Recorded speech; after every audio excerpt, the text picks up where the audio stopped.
तब से नए कपड़े पहनकर आप शपथ ले लेते हो।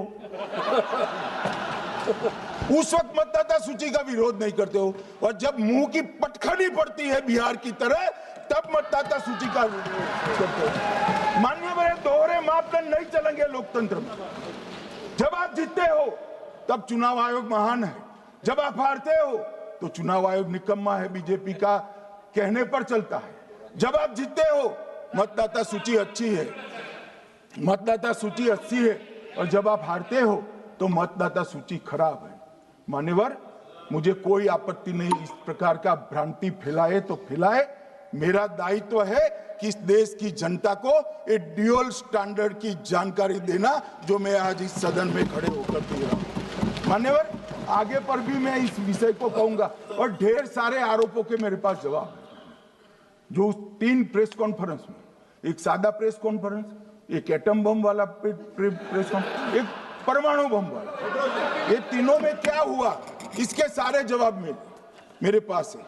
मान्यवर, अब ये कहते हैं कि 2-2 जगह है, 2-2 जगह मतदाता है।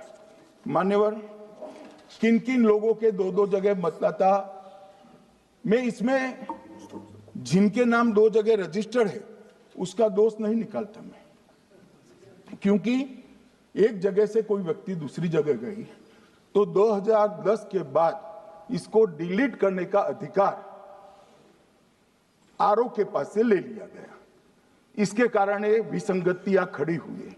किसके हैं? श्री प्रशांत किशोर जी के 2 जगह मतदाता है, पवन खेरा जी का भी है, तेजस्वी यादव का स्वयं का है, टी सिद्दीकी एनआईसी केरल के नेता का है, मान्यवर संजय सिंह आप पार्टी के नेता के हैं, एक किशोरी पेडनेकर यूबीटी शिवसेना के हैं, इनका भी है। मान्यवर, सामान्य गलतियां हैं, क्योंकि एक नियम आ गया, जिसका जब वोट काटने का जिसका अधिकार है उसको रोक लिया गया, तो आरओ वोट काट नहीं सकता था, इसलिए 2 जगह रह गए। अब वही एक गहन पुनर्निरीक्षण से सुधरना है, मगर आप गहन पुनर्निरीक्षण को वोट चोरी कह रहे हो। मान्यवर, वोट चोरी किसको कहते हैं वो मैं बताना चाहता हूं, और हमारे यहाँ कुछ परिवार ऐसे हैं जो पुश्तैनी वोट चोरी करते हैं। अच्छा, बोलिए आप। हाँ, बोले आप, बोले। हाँ, बोले आप, बोले। स्पीकर सर, मेरा कल एक सवाल था, जो हिंदुस्तान के इतिहास में पहली बार डिसीजन लिया गया कि इलेक्शन कमीशन को, इलेक्शन कमिश्नर्स को फुल, हाँ नहीं फुल इम्यूनिटी दी जाएगी। ठीक है, ये है ना, इसका जवाब इसका पीछे मैं खत्म नहीं किया सर, इसके पीछे जो थिंकिंग थी वो हमें सबसे पहले बताएं। ठीक है। दूसरी बात, नहीं हरियाणा की जहां इन्होंने बात की, इन्होंने एक उदाहरण लिया, वहां पर अनेक उदाहरण हैं। वो भी आपने दिया था ना, 19 वो भी आपने दिया था, इसलिए दिया वो भी। 19 लाख वहां पे फेक लोग, वो उदाहरण आपने दिया था, इसलिए उसका जवाब दिया। और ये भी हमें बता दीजिए, actually let us have a debate on my press conference. Let us go. Let us have very good idea. Let us have a debate on my press conference. Amit Shah ji, I challenge you to have a debate on the 3 press conferences. Please. ठीक है, बैठ जाइए, बैठ जाइए। माननीय, please माननीय, आपने बात की थी, प्लीज। उत्तर प्रदेश में और हरियाणा में दोनों चुनाव में वोट कैसे दे रहे हैं, प्लीज ये भी जवाब दे दीजिए। माननीय गृह मंत्री जी। मान्यवर, पहली बात मैं स्पष्ट करना चाहता हूं, मैं 30 साल से विधानसभा और संसद में जनप्रतिनिधि के रूप में चुनकर आता हूं। मुझे लंबा अनुभव है संसदीय प्रणाली का। विपक्ष के नेता महोदय कहते हैं कि पहले मेरी बात का आप जवाब दीजिए, मैं सुनना चाहता हूं। आपकी मुनसफी से संसद नहीं चलेगी, मेरे आप बोलने का क्रम मैं तय करूंगा, इस तरह से नहीं चलेगी संसद। मान्यवर, उनको धैर्य रखना चाहिए, मेरा जवाब सुनने का। इनकी एक बात का जवाब मैं दूंगा, मगर मेरे भाषण भाषण का क्रम वो तय नहीं कर सकते, मैं करूंगा क्योंकि मैं बोल रहा हूं। माननीय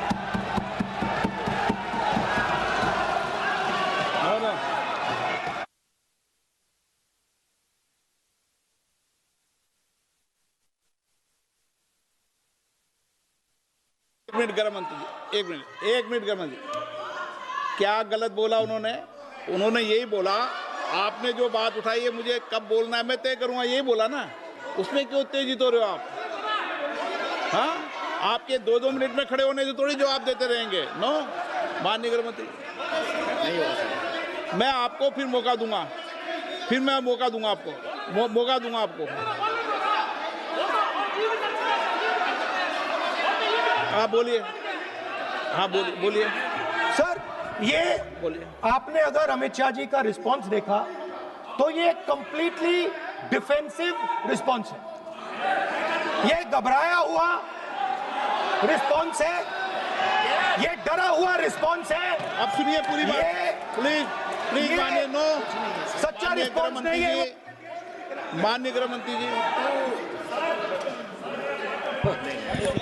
मान्यवर आपके चेहरे पर बैठो मान्यवर, आपके चेहरे पर चिंता की लकीरें मैं देख रहा हूं कि मैं क्या बोलूंगा। मैं उनके उकसावे में नहीं आऊंगा, मैं मेरे विषय पर बोलूंगा।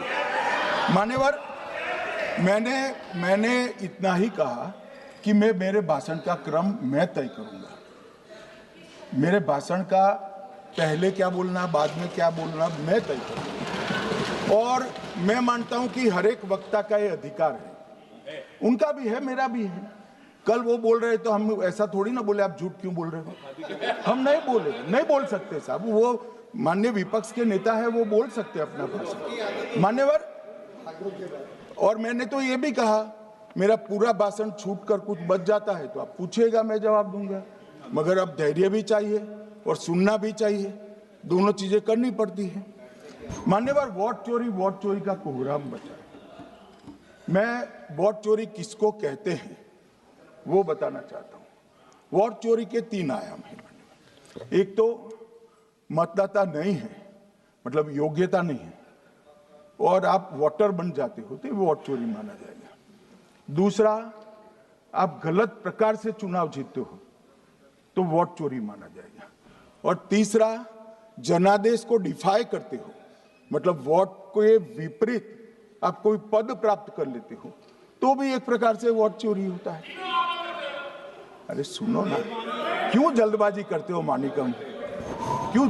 अब मैं 3 वोट चोरी की घटनाएं बताना चाहता हूं। सबसे पहली घटना हुई, आजादी के बाद देश का प्रधानमंत्री तय करना था। तय कौन करना था? तो उस वक्त के जितने प्रांत थे, इसके कांग्रेस के अध्यक्षों ने, उनके एक वोट से तय होना था। अब 28 वोट श्री सरदार पटेल को मिले और 2 वोट जवाहरलाल नेहरू जी को मिले।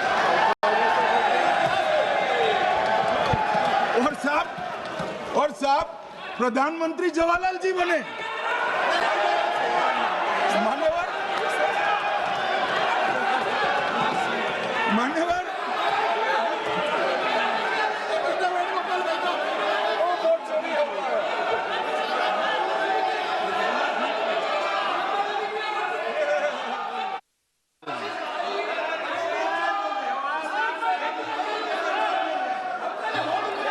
प्लीज माननीय गृह मंत्री जी, प्लीज।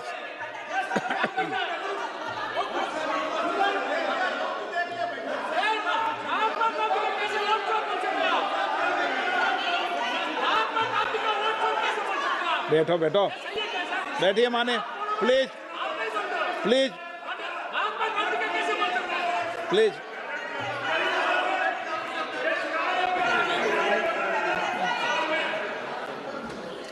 मान्यवर, दूसरी, प्लीज बैठिए माननीय सदस्य, प्लीज।